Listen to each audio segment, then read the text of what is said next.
김선옥 권사입니다. 시편 48편. 여호와는 위대하시니 우리 하나님의 성 거룩한 산에서 극진히 찬양 받으시리로다. 터가 높고 아름다워 온 세계가 즐거워하며 큰 왕의 성 곧 북방에 있는 시온산이 그러하도다. 하나님이 그 여러 궁중에서 자기를 요새로 알리셨도다. 왕들이 모여서 함께 지나갔으며 그들이 보고 놀라고 두려워 빨리 지나갔도다.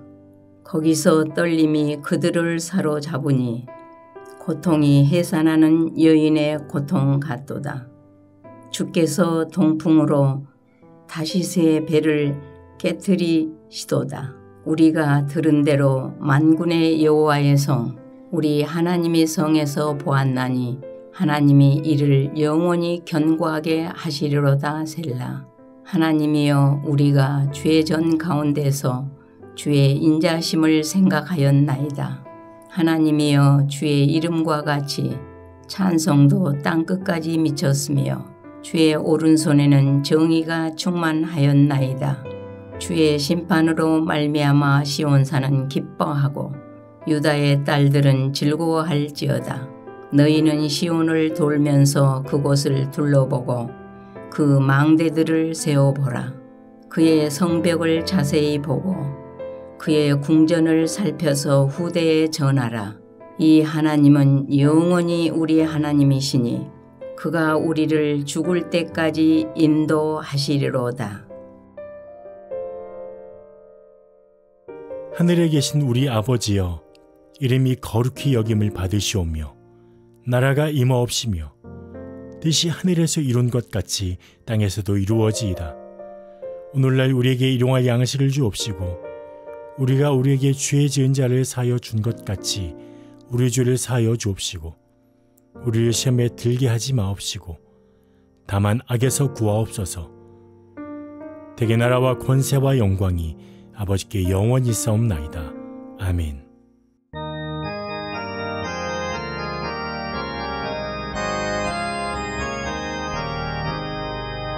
내 주의 나라와 주 계신 성전과 피 흘려 사신 교회를 늘 사랑합니다. 내 주의 교회는 전성과 같아서 눈동자같이 아끼사 늘 보호하시네. 이 교회 위하여 눈물과 기도로 내 생명 다하기까지 늘 감사합니다.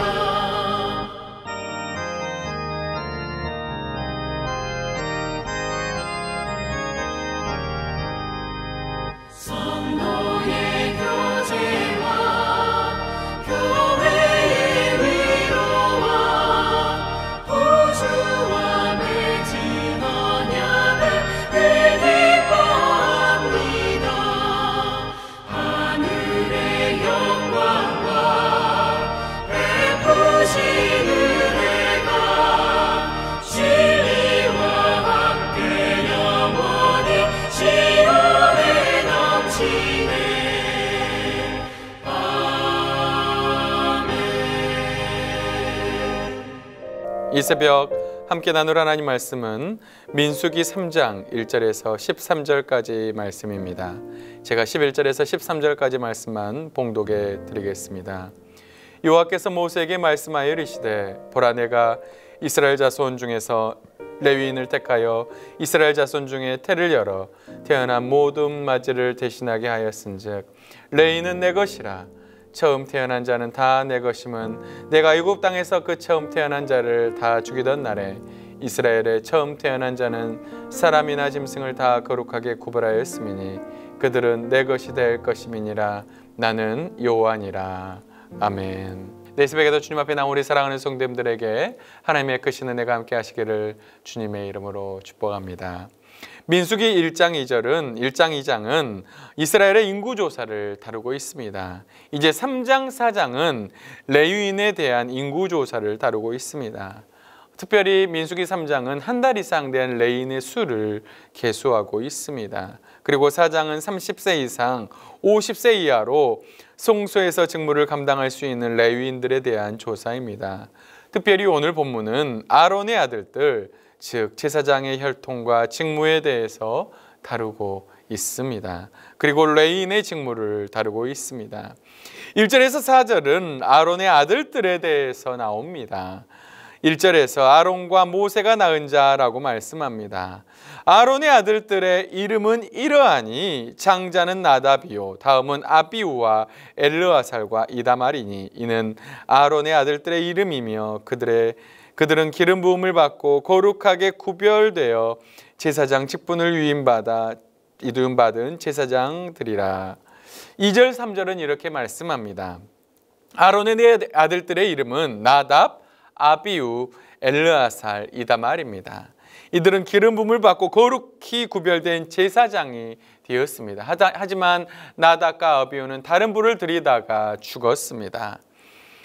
그래서 엘르아살과 이다말이 그 아버지 아론 앞에 서서 제사장 직분을 감당합니다. 이후 이스라엘 역사를 보면 두 제사장 가문의 경쟁 관계가 이어집니다. 최종적으로 엘르아살의 후손인 사독 계열에서 대제사장의 직무를 이어갑니다. 하지만 엘리 제사장과 그 가족의 몰락으로 이다말의 가게는 끊어지게 됩니다.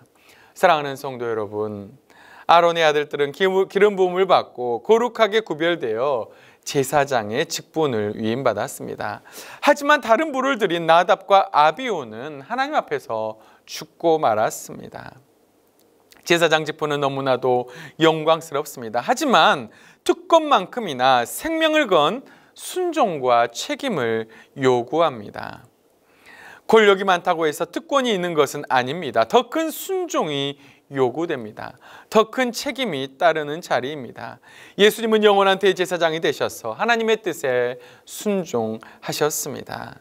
그러할 때 영광과 존귀를 얻으셨습니다. 여러분, 우리도 제사장으로 부름을 받았습니다. 따라서 우리는 순종과 책임이 따릅니다. 하나님이 여러분에게 맡겨주신 직분을 가볍게 여기지 않기를 바랍니다. 여러분을 제사장으로 부르셨음을 기억하고 책임감을 가지고 맡겨진 일을 충성으로 감당할 수 있기를 주님의 이름으로 축복합니다. 5절에서 6절은 제사장을 돕는 레위 사람에 대한 이야기입니다. 하나님은 레위 지파를 아론 앞에 서서 시종하게 하셨습니다. 누군가 앞에 선다는 것은 그를 섬긴다는 말입니다. 그들은 회막의 모든 기구를 맡았습니다. 이스라엘 자손의 직무를 위해서 성막에서 심우하였습니다. 하나님은 레위인을 아론과 그의 아들들에게 맡겼습니다. 그들은 이스라엘 자손 중에서 아론에게 온전히 맡겨진 자들이었습니다.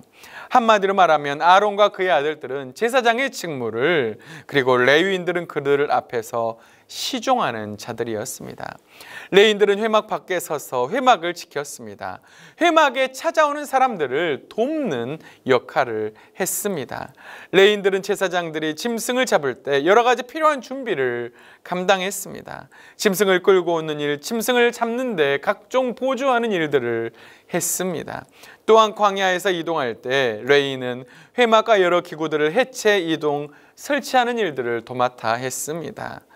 그래서 그들의 노동 강도는 매우 강했을 것입니다. 그래서 하나님은 레위인들의 직무를 감당할 수 있는 그런 사람들을 30세 이상 50세 이하로 규정하고 있습니다.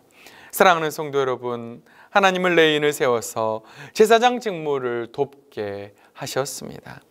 제사장들이 제사에 집중할 수 있도록 성막의 관리와 이동을 책임지게 하셨습니다. 여러분, 우리도 마찬가지입니다. 하나님은 우리를 거룩한 레위인으로 부르셨습니다. 그래서 주일날 하나님께 온전한 예배가 드려질 수 있도록 돕는 자들이 되어야 합니다. 거룩한 영적 레위인들이 되어야 합니다. 레위인들이 그들의 자리에서 맡겨진 일을 잘 감당할 때 제사는 순조롭게 진행될 수가 있었습니다. 성도님들의 예배를 돕는 레위인으로 사명을 잘 감당할 수 있기를 간절히 기도합니다. 그리고 외인이 가까이 오면 죽이도록 했습니다. 우리는 성전 공동체가 거룩하게 보존되도록 최선을 다해야 합니다. 여러분, 거룩이 생명입니다. 또한 거룩한 예배가 드려지는데 방해되는 것들을 모두 다 배제해야 합니다. 사탄이 주는 달콤한 유혹들, 예배를 방해하는 각종 세상적인 것들을 우리는 없애버려야 합니다. 그러할 때 거룩한 예배로 드려질 수가 있습니다. 이렇게 거룩한 예배가 드려질 수 있도록 힘쓸 수 있는 우리 성도님들 될 수 있기를 주님의 이름으로 축복합니다. 마지막으로 하나님은 레인을 내 것이라고 말씀하십니다. 12절 말씀입니다. 보라, 내가 이스라엘 자손 중에서 레인을 택하여 이스라엘 자손 중에 태를 열어 태어난 모든 마지를 대신하게 하였은즉 레위인은 내 것이라. 이스라엘 모든 장자는 하나님께 드려야 했습니다. 이제 그들을 대신하여 레위인들을 온전히 구별하여 하나님께 드렸습니다. 레위인은 내 것이라. 하나님이 이렇게 선언하십니다. 어찌 보면 레위인은 제사장들보다 드러난 일을 한 것도 아닙니다. 존경받지도 못한 사람들입니다. 그럼에도 본문은 레위인이 하나님의 소유로 온전히 바쳐진 자들이라고 말씀하고 있습니다. 사랑하는 성도 여러분, 우리는 하나님의 제사장입니다. 오직 너희는 여호와의 제사장이라 일컬음을 받을 것이라. 사람들이 너희를 우리 하나님의 봉사자라 할 것이며 너희가 이방 나라의 제물을 먹으며 그들의 영광을 얻어 자랑할 것이니라. 이사야 61장 6절에 이렇게 말씀합니다. 우리를 하나님의 제사장이라, 하나님의 봉사자라 부르십니다. 여러분이 얼마나 큰 영광입니다. 큰 영광입니까? 그리고 우리는 하나님의 소유입니다. 하나님이 구별하여 부르신 제사장 나라입니다. 베드로전서 2장 9절입니다. 그러나 너희는 택하신 족속이요 왕 같은 제사장들이요 거룩한 나라요 그의 소유가 된 백성이니 이는 너희를 어두운 데서 불러내어 그의 귀한 나라에 들어가게 하신 이의 아름다운 덕을 선포하게 하려 하심이라. 우리는 택하신 족속이요 왕 같은 제사장들입니다. 거룩한 나라요 그의 소유된 백성입니다. 여러분, 하나님이 우리를 이렇게 부르신 목적이 무엇일까요? 바로 우리를 어두운 데서 불러내어 그의 귀한 나라에 들어가게 하신 이의 아름다운 덕을 선전하게 하시려고 하나님은 우리를 이렇게 부르셨습니다. 그래서 당신의 소유를 삼으셨습니다. 거룩한 영적 레인으로 부르셨습니다. 여러분이 하나님의 소유임을 늘 기억하십시오. 그리하여 영적 레위인으로 살아가시기를 바랍니다. 또한 레위인들이 제사장들을 돕는 일을 했던 것처럼 우리는 맡겨진 사역을 감당하며 최선을 다해야 합니다. 에베소서 4장 11절 12절 말씀입니다. 그가 어떤 사람은 사도로, 어떤 사람은 선지자로, 어떤 사람은 복음 전하는 자로, 어떤 사람은 목사와 교사로 삼으셨으니 이는 성도를 온전하게 하여 봉사일을 하게 하며 그리스도의 몸을 세우려 하심이라. 하나님은 교회에서 어떤 사람은 사도로, 어떤 사람은 선지자, 복음 전하는 자, 목사와 교사로 부르셨습니다. 이렇게 하신 목적은 성도를 온전하게 하며 봉사의 일을 하게 하기 위함입니다. 그리고 궁극적으로는 그리스도의 몸을 세우기 위함입니다. 하나님은 제사장이 할 일, 레위인이 할 일을 구분해 놓으셨습니다. 각자의 자리가 다릅니다. 하지만 한 가지 분명한 사실은 레위인을 하나님의 소유로 삼으셨다고 하는 사실입니다. 하나님이 이렇게 부르신 목적은 바로 성도를 온전하게 하며 봉사의 일을 하기 위함입니다. 예수님의 몸을 세우기 위함입니다. 바로 교회를 세우기 위함입니다. 여러분을 부르신 목적도 바로 그렇습니다. 하나님은 성도님들 하나님의 것이라고 말씀하십니다. 이렇게 하신 목적은 바로 그리스도의 몸된 교회를 세우기 위함입니다. 여러분을 하나님의 소유 삼으시고 부르심을 기억하며 맡겨진 자리에서 최선을 다하여 하나님께 영광 돌릴 수 있는 그런 사랑하는 동명교회 성도님들 될 수 있기를 주님의 이름으로 축복합니다. 다 같이 기도하겠습니다. 살아계신 하나님 아버지 감사합니다. 우리를 제사장 삼으시고 거룩한 영적 레위인 삼으신 것 너무나도 감사합니다. 우리의 맡은 자리를 기억하며 하나님께 예비하는데 최선을 다해 섬기는 그런 귀한 도구가 될 수 있도록 주여 도와 주시옵소서. 세상과 구별되어 하나님의 소유가 되었으니 하나님을 기쁘시게 드리며 영적 레위인으로 거룩한 주님의 소유로 주님의 몸된 교회를 세우는데 최선을 다하는 삶을 살 수 있도록 하나님 붙드시고 역사하여 주시옵소서. 그런 삶을 살게 할 줄 믿사옵고 감사드리며 살아계신 예수님의 이름으로 간절히 기도하옵나이다. 아멘.